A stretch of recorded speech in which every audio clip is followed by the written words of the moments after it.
Dixie Alley usually comes alive this time of year. So what's the difference between Dixie Alley and the traditional tornado alley? For more on that, here is meteorologist Zack Webster.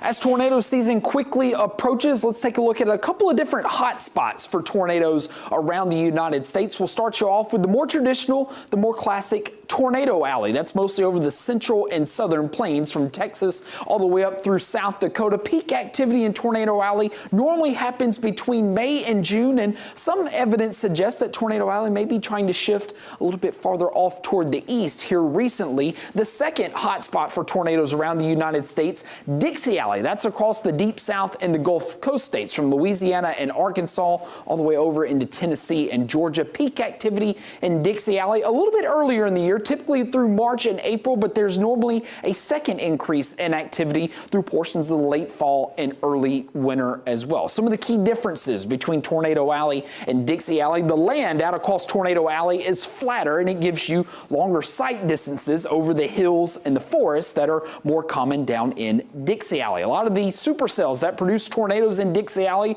are high precipitation supercells. That means you normally get a lot of rain-wrapped tornadoes that can be difficult to spot and track while they're on the ground. And while most tornadoes generally favor the afternoon hours, it's a bit more likely for tornadoes to generally happen at times throughout the overnight hours in Dixie Alley. And obviously, with it being nighttime, that can also make tornadoes pretty difficult to spot and track.